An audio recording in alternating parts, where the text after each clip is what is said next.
Good. So we're only 25 minutes out from food coming, so I don't want to keep anybody waiting for there. So we'll try to move along here.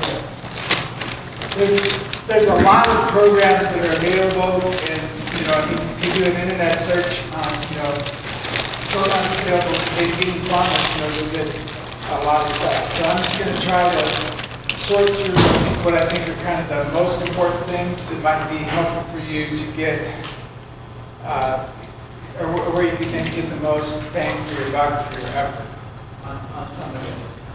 And when you think of the programs available, there's a lot, because there's a lot of different divisions that are involved with the United States Department of Agriculture.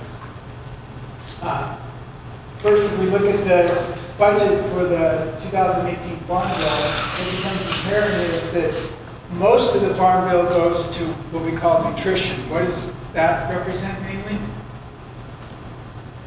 What used to be called like food stamps, supplemental. There's a lot of different versions in terms of everything from seniors to nutritional assistance, but those are about where 3/4 of the expenditures go with regards to the Farm Bill, in terms of allowing and facilitating payments, and some of those can even be involved with farmers market, allowing essentially dollars that go out to different people in need, and then they can redeem that at the farmers market instead of going to the grocery store. There's a whole program around that. But you can see the green area conservation, that hits on the EQIP funds, and we'll talk a little bit about that. The crop insurance grew by 8%. There's programs in there for beginning farmers as well, in the sense that they're better grades. And we'll talk about that. As well as rural development here is another. So we have different branches here of the government. And if you think of what's kind of been called the Farm Production and Conservation Business Center, it's kind of a renaming that occurred a couple of years ago. You have the Farm Production and Conservation Undersecretary, which was just recently, I think last week, appointed here as Gloria Montana Green. Does that ring a bell to anybody? Okay, so she was here in Arizona, state director, I think from 2013 to 2017. Is in the state here. She's a U of A graduate as well, and she was here in Arizona through 2017, for 4 years. So it'll be kind of interesting to see how things if there's anything special about that for Arizona or not. But definitely she kind of fits in with a good profile for a woman there in that office, recently appointed by the Biden administration. So there's a website on the USDA called New Farmers, USDA.org, that tries to funnel different things for beginning farmers. You might get frustrated with it, but I'll kind of show you some of the things that are there. You click on the New Farmers, it tries to get you to narrow down in terms of what area you're looking for by this discovery tool. And if you see like what you're farming, fruits, vegetables, to try to take you to different things, what you need, and then whether it's labor, if you click on these, then it'll generate different things. Some things with regards to like Hispanic, the socially disadvantaged programs, limited resource, and we'll talk a little bit about some of those. And there's the beginning farmers and rancher loans, and we'll talk about that. But I guess one thing that's key to keep in mind here for all of the Farm Service Agency programs, a beginning farmer or rancher is someone who has been farming or ranching for less than 10 years. Okay, so that kind of 10-year mark is the crucial thing to find. Is on the beginning side. So it doesn't have to do with age. You know, you could be 100 years old and still be a beginning farmer. Yeah, so that's also something to keep in mind. And the other thing on the socially disadvantaged side, that's a fairly important thing as well too, because there's funds that are targeted for these groups here. And that can be, you know, Native Americans, Hispanic, you know, and women as well qualify here as socially disadvantaged. So yeah, unfortunately, I don't think you qualify here. So yeah, but there's priority giving for some of these funds here. And just to also emphasize recent things that have just happened here. Just last week, or yeah, maybe the week before, we had passage here of the American Rescue Plan Act of 2021. It was like $2 trillion or something. Well, there is about 10 billion of that 2 trillion that's regarded to agricultural provisions there. And basically 40% of that goes to forgiveness of debt for socially disadvantaged farmers. So like 4 billion. That's a pretty significant amount. So if you had known this was coming, you know, and you're socially disadvantaged, you should have had a loan because that would have been forgiven at basically a rate of 120%. And why 120%? To cover the taxes on the payment forgiveness of the loan. So, you know, that's pretty significant. There's also 35% for food purchase and distribution efforts with regards to some of the food box programs and other things like that that have been out there. So that's pretty significant. I guess outreach and support for socially disadvantaged farmers, you know, about 1 billion. But the education support for socially disadvantaged farmers, that looks like 5 million, 0.05% of what was allocated to agribusiness. That's where this class would fall under, I guess, probably on that small amount there, but you know, it's still something. So this is something to be looking for in the news, I guess, and be thinking about as well in terms of applying for things, because the landscape is always changing and evolving, you know, on the policy front here as well in Washington, D.C. We'll talk about the NRCS programs here. Probably the most common ones that I mentioned, the EQIP. That is a cost share. So that basically you kind of have to put the funds up front, but then they'll typically cost share up to 75%. But if you're socially disadvantaged or beginning farmer, up to 90% cost share. So like that high tunnel I was showing you that Eric has there, if EQIP would approve that, they would do a cost share of up to 90% if you're a beginning farmer. That's pretty significant. You know? So, you know, basically you just have to come up with, the thing is, you have to finance it first in order to get funding. There's some ways around that as well too, I've heard, especially for the socially disadvantaged at the beginning, that can be a constraint for people, especially if it's a big purchase. So basically of all the funds there, 5% is reserved for socially disadvantaged and another 5% for beginning farmer applications.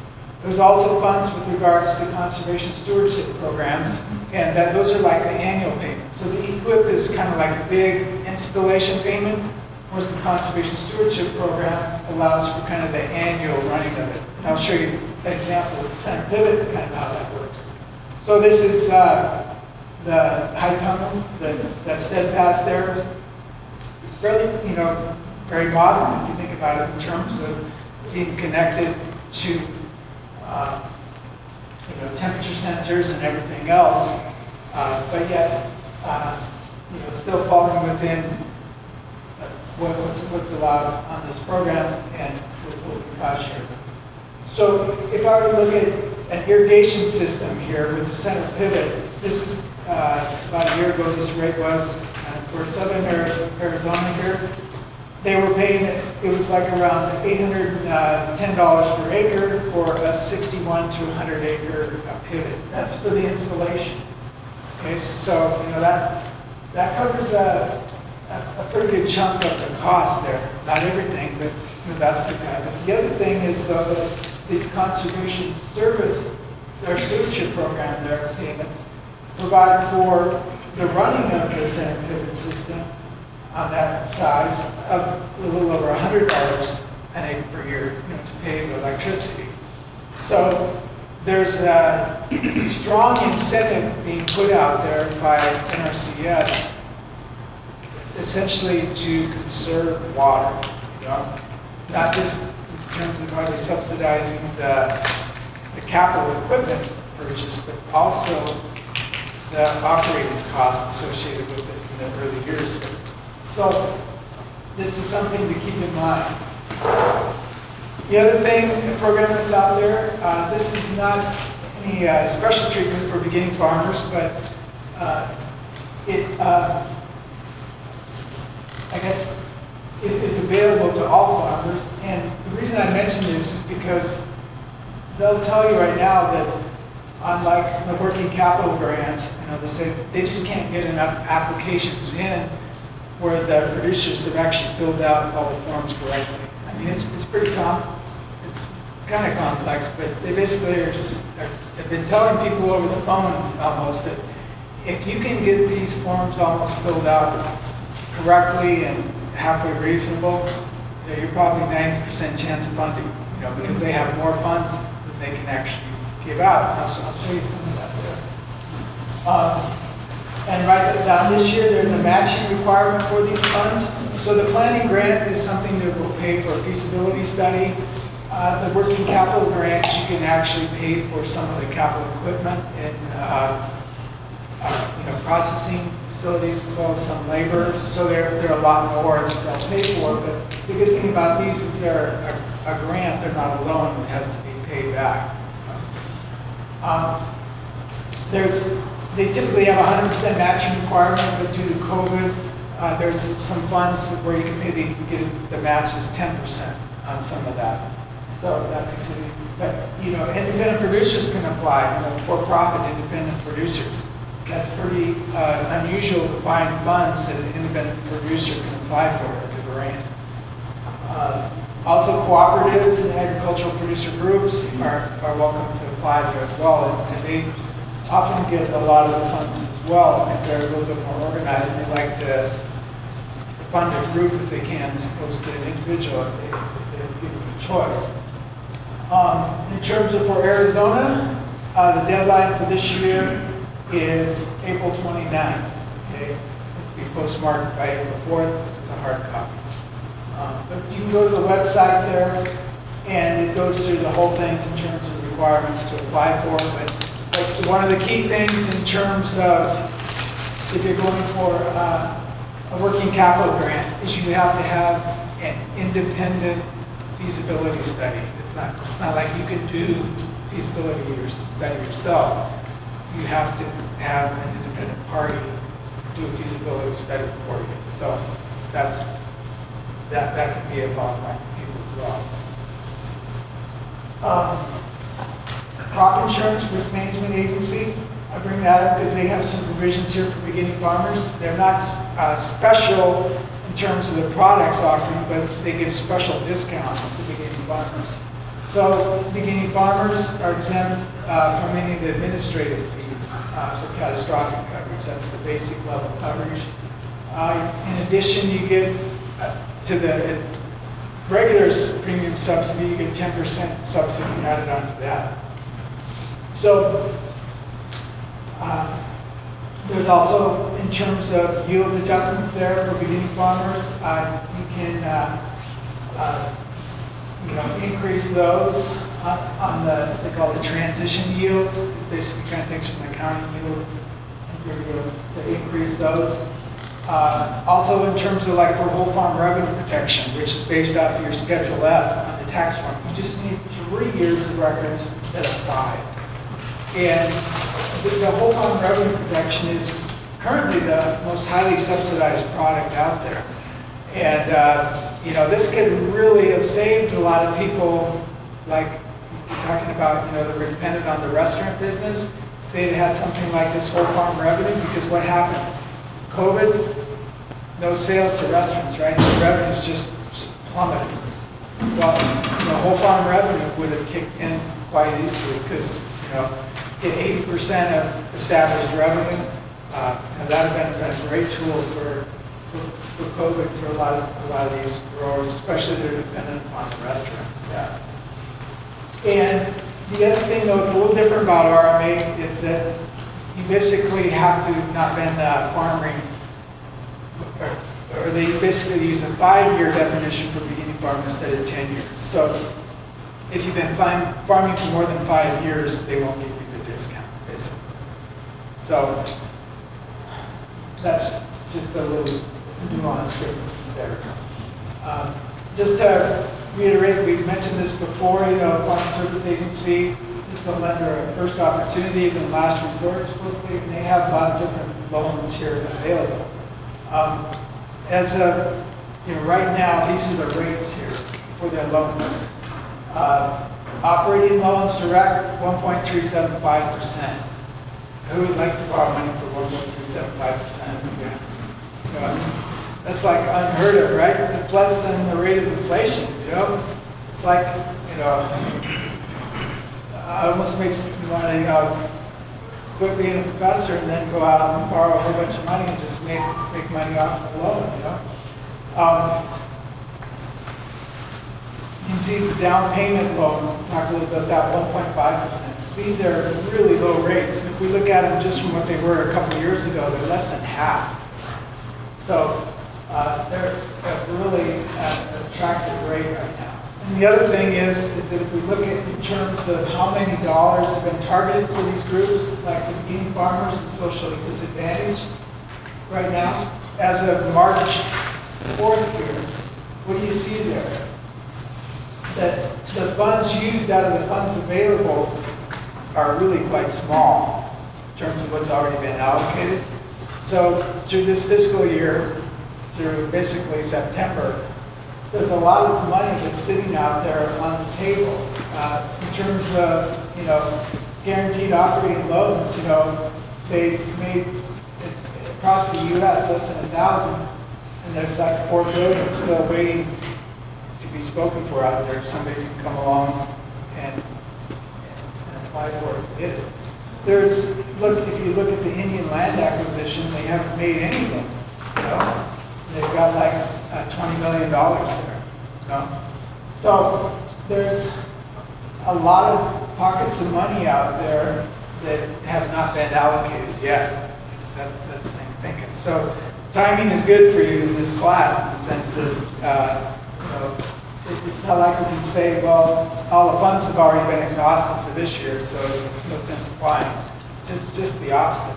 If you can get an application that's acceptable together, you'd be accepted there. And this is kind of the targets that they have for some of these loans. So you can see beginning farmers are a large part of what they have targeted over here. And socially disadvantaged as well. So like the direct operating in terms of what is targeted versus non-targeted, that's about 60%, that 2.1 billion out of the 3.6. So, most of the funds are being targeted towards beginning farmers and socially disadvantaged there. Again, Shawnee was here last class. Colton is another one that may be involved in the Southern Arizona Canal County here. But the contact information is there. You can go into to get connected. And with regards to the loans here, there's a couple of resources that are online that I'm not going to look at all these, but they're each about 80 pages, but they'll have a lot of detail as well in terms of to help you get through some of this. But I'm going to go through the microloan here, so that hopefully you can at least be well ready to make that if you want. There's a lot of other loans up there. There's even a Native American tribal loan stuff. But we're going to look here at the microloan in particular, and a couple others. One is the down payment program here. This is where basically you have to put up like about 5% of the cost. This is for land ownership. It's what I kind of call it down payment. So what happens though, the loan amount from FSA can't exceed 45% of the appraisal of the farm value there. So they use what you have to do is get financing on the other part. That's where FSA is willing to provide, a 95% guarantee on the remaining balance of that, 45% there from a commercial lender. But like right now, like I said, it's a 20-year loan. You can get interest as low as 1.5%. So that's pretty amazing if you think about it in terms of being able to get that low of an interest rate to purchase land there through this down payment program. The other one here is a little different. This is for this kind of targeted for the sellers of the land to give them an interest rate that keeps going on. So what it basically does is it guarantees the seller the value of 3 annual payments or 90% of the outstanding balance under the loan. The idea is to get them a little, a rate of interest that they can go. So you can see the interest rate that would go to the seller there would be 5.75% now. So that's noticeably higher than like 1.5%. The idea is that it'll be attractive, for the seller to sell to you with that interest rate. In terms of the ownership loan rate plus that 3%, which gets it 5.75%. So that's, the idea here is this is to hopefully help with the transition in terms of somebody who wants to sell to a beginning farmer under these terms. Because that's a pretty attractive interest rate relative to what the bank is paying, right? And the guarantee period is 10 years of that. So with the microloan, this is the idea of kind of what the application looks like. And on your handout there, I've got a homework assignment for next time with information there. And there's also forms here to kind of fill out. And we'll go over that some at our next class. But basically here you have information that you kind of commonly expect here. First they want your social security number. They check veteran status, citizenship, whatnot.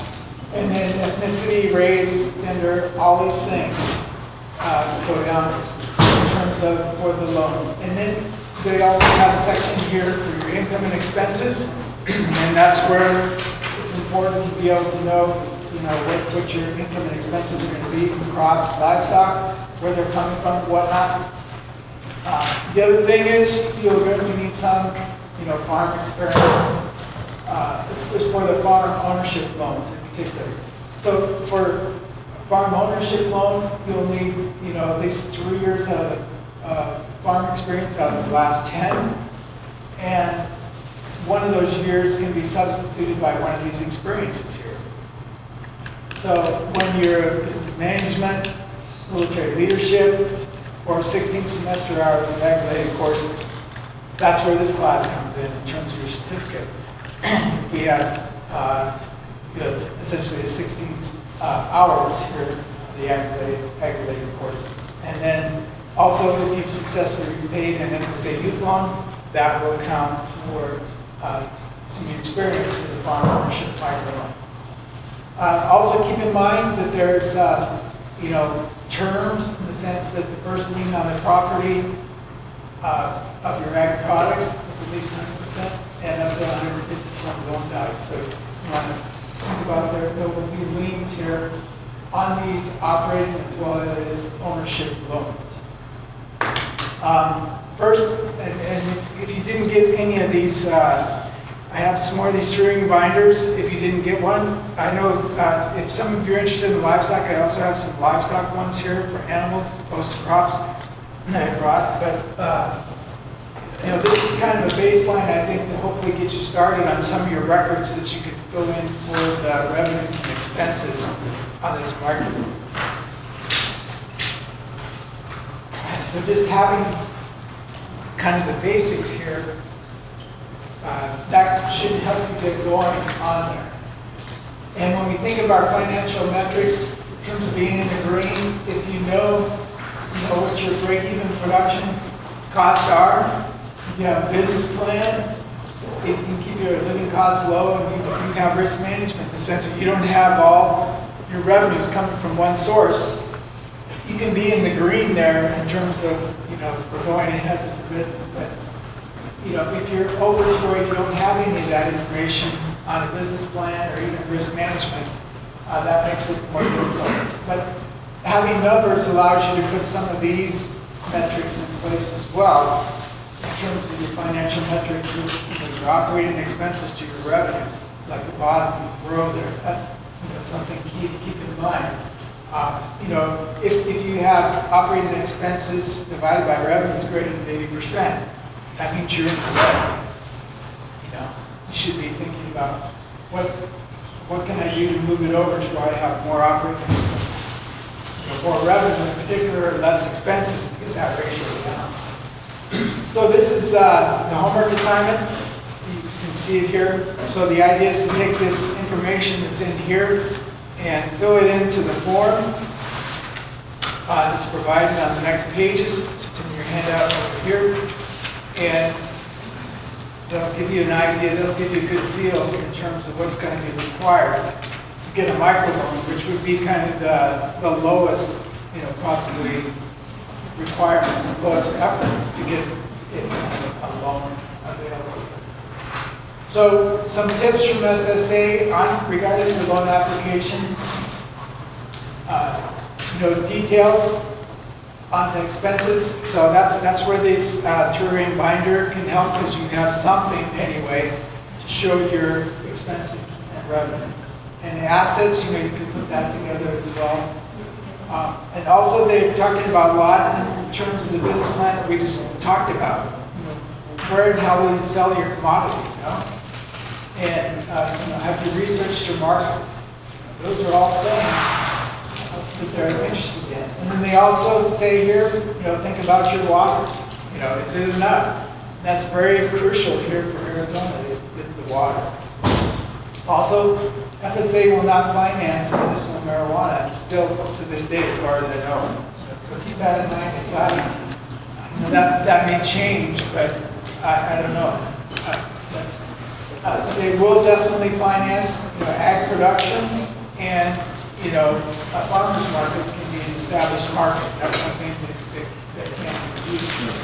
There's a checklist here as well, things you can go over on the different forms. There's also environmental information and credit report. All these items here are important to keep in mind. Also, they'll want to have copies of any leases, copies of any contracts or mentoring agreements. The last 3 years of your tax returns, that's for the beginning farmer. Those are all things you can think about having available for you to just with that, we'll finish up, and we have our break here.